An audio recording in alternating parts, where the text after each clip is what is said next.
Sophie Cunningham got ejected and then posted white privilege like she did nothing wrong. So, Caitlin Clark did the only thing that made sense. She went out and broke 14 WNBA records in one single game. Not one, not two, 14. By the end of the night, the Chicago Sky didn't just lose a basketball game, they watched history get rewritten right in front of them. Stick around because I'm breaking down every single record, and the last two shared between Clark and Kelsey Mitchell. A perfect revenge to defend Sophie Cunningham. This is the story of how a dirty foul turned into the most historic backcourt performance the WNBA has ever seen. Let me know down in the comments below if you support Sophie, Caitlin, and the Indiana Fever. Sophie Cunningham is streaking down the floor, nothing but open court in front of her, ball in her hands. Layup wide open. Then out of nowhere, Carrington's left arm comes across her neck like a clothesline. No hand on the ball. Cunningham hits the floor hard, but somehow she still finishes the layup before popping right back up, ready to fight. Here's the setup. It's the first quarter, less than 2 minutes left on the clock. Fever up 13-11 at the United Center in front of 16,655 fans. Carrington had actually been solid off the bench. 8 points in only 4 minutes, playing with some real energy. But instead of contesting the shot, she chased Cunningham down from behind and threw her arm across Cunningham's neck in one clean motion. Cunningham was in the air, defenseless, with nowhere to go and no way to protect herself. The whole building goes quiet for a second because everybody knows that wasn't a normal foul. Cunningham jumps up immediately and gets in Carrington's face, and it turns into a shoving match before Michaela Timpson and the security team jump in to break it up. Referee Marge Forsberg explained it afterward in the pool report, saying the contact was unnecessary and excessive to a player in a vulnerable position.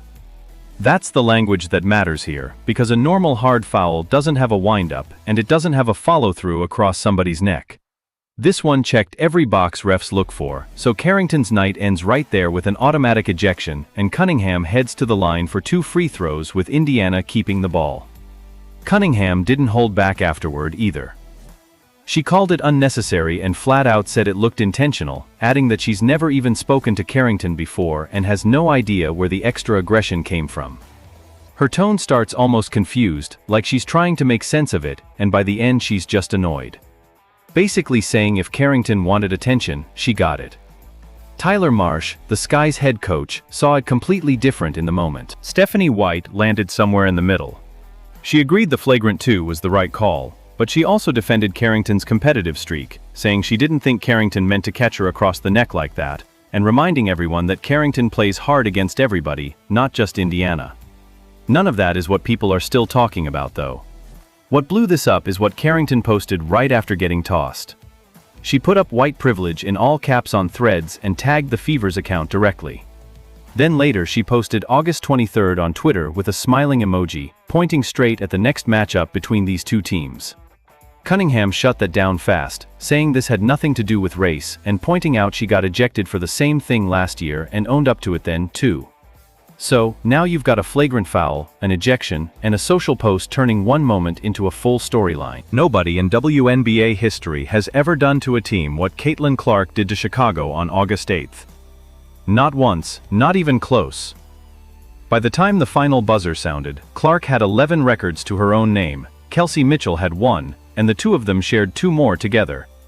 14 total records in a single basketball game, which is the kind of number that doesn't even sound real until you start walking through it one by one.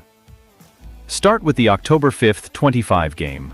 Clark finished with 26 points, 11 assists, and 5 three-pointers, and that combination, 25 points, 10 assists, 5 threes, is now the 8th time she's done it in her career. Here's what makes that insane. Every other player in WNBA history combined, across every season the league has ever played, has only hit that combination 4 times total. Clark has doubled the entire rest of the league by herself. Then, there's the single-season record. So Clark isn't just ahead of the field, she's ahead of the entire field added together, twice over.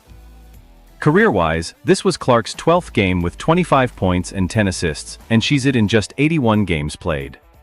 Compare that to Sabrina Ionescu, who has 6 of these in 201 games, or Diana Taurasi, who has 3 in 565 games. Clark got to double digits in this category, while Taurasi was still adding up her third one across a decade plus of basketball. Widen it out to 20 points and 10 assists, and Clark now has 18 career games like that, the most in WNBA history, ahead of Courtney Vandersloot's 10 and Taurasi's 9. And since the All-Star break, Clark is scoring or assisting on nearly 45 points a game, which is almost half of Indiana's entire offense running through one player.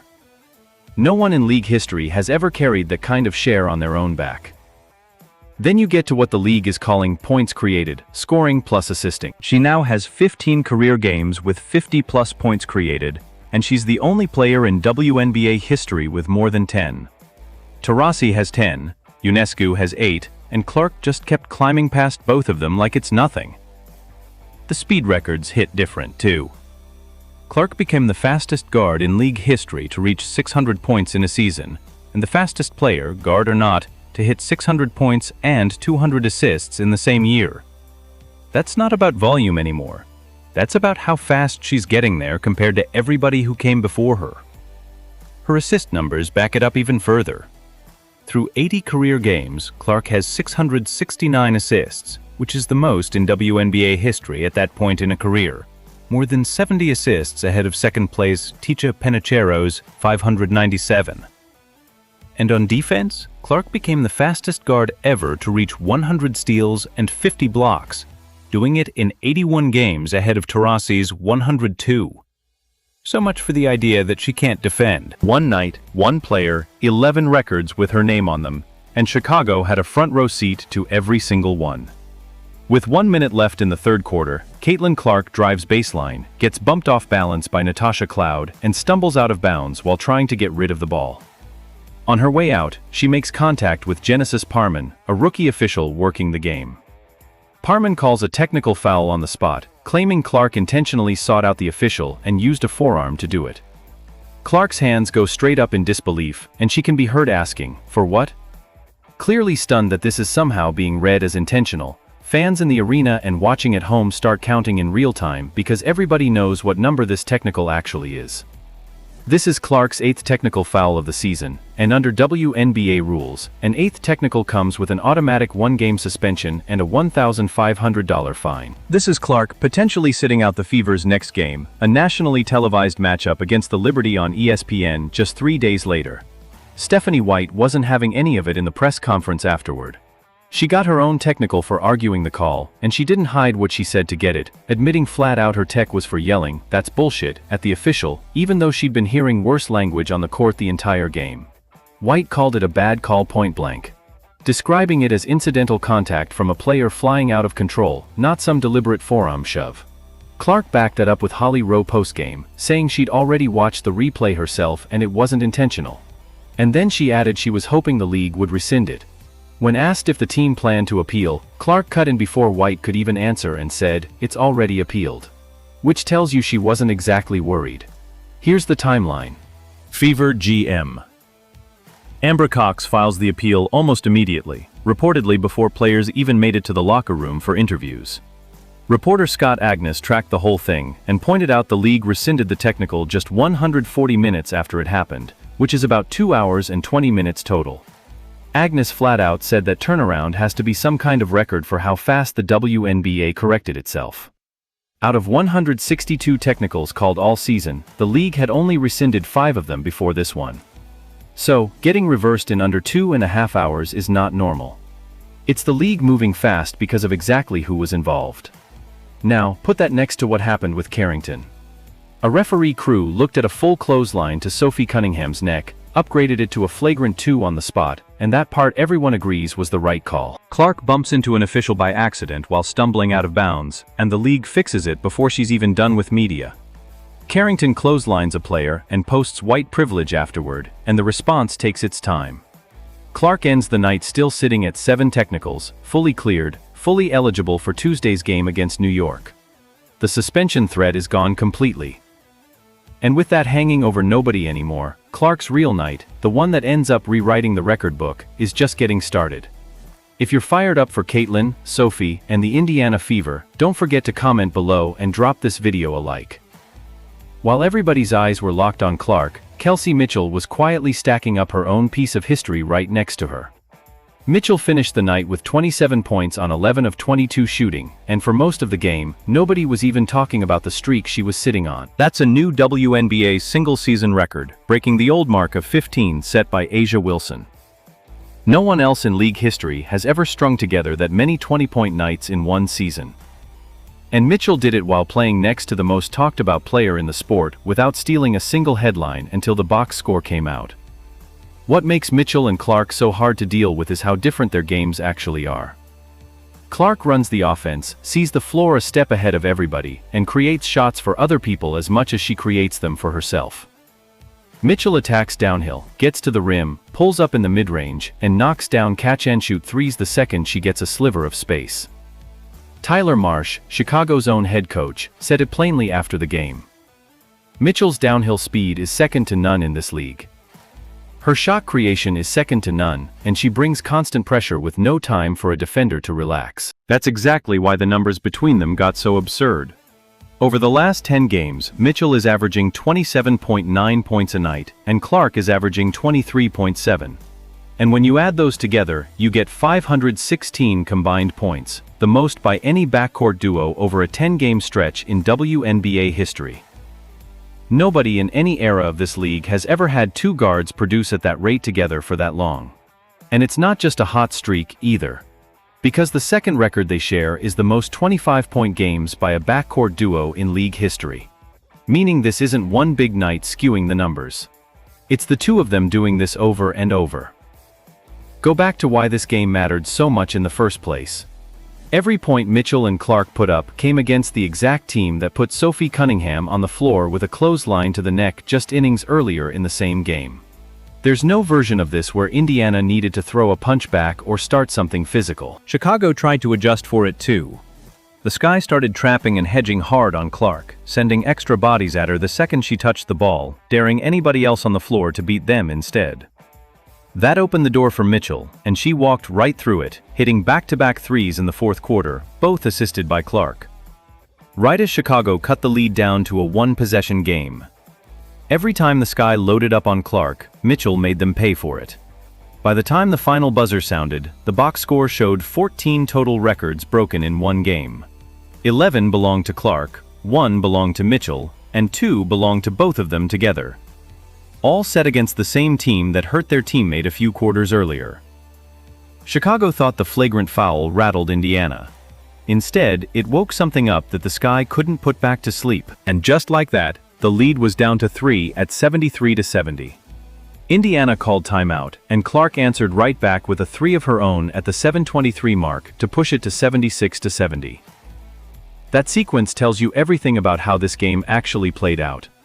The Fever built a 17-point lead earlier in the night and still couldn't shake a Sky team playing without their second leading scorer, Sydney Taylor, who kept clawing back no matter what Indiana threw at them. That's when Mitchell took over. With Indiana up 77-72, she scored, then drilled back-to-back threes to stretch the lead to 13 points.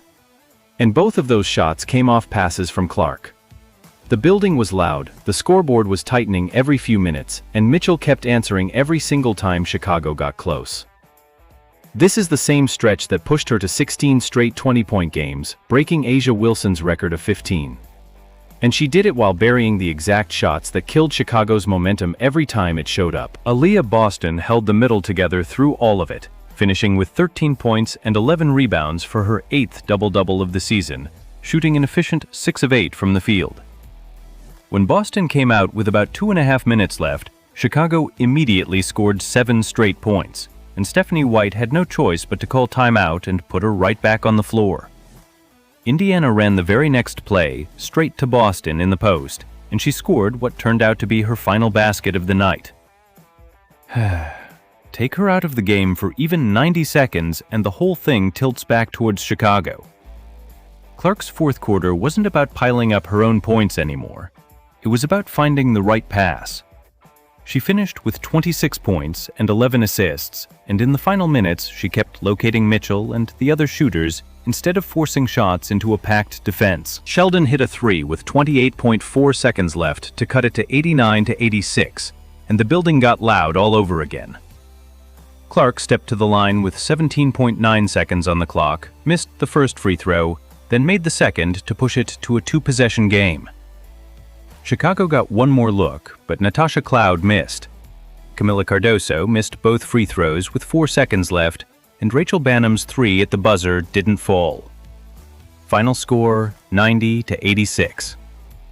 Sophie Cunningham finished with 3 points on 1 of 3 shooting, but the box score doesn't matter here. She got back on the floor and kept competing after getting clotheslined in the first quarter. Lexi Hull added 5 points and 6 rebounds, diving for loose balls and helping Indiana win the rebounding battle 34-30. Nobody threw a punch back. Nobody sent a message with a hard foul of their own. Indiana's answer to Carrington was a scoreboard that read 90-86 and a stat sheet that was about to tell an even bigger story. She wanted Indiana rattled, maybe even scared. Instead, she handed Clark and Mitchell a reason to go make history in real time, live on national television against her own team. 11 records for Clark, 1 for Mitchell, 2 shared between them. All in one night, all against Chicago. The 90-86 win pushes Indiana to 20 wins and 12 losses on the season, right in the middle of the playoff push heading into the stretch run. Chicago wanted to send a message. Instead, they made history. Let me know down in the comments below if you support Sophie, Caitlin, and the Indiana Fever. And don't forget to like, subscribe, and turn on all notifications as we're bringing you all the action and top stories. Click the video on the screen, and we'll see you in the next one.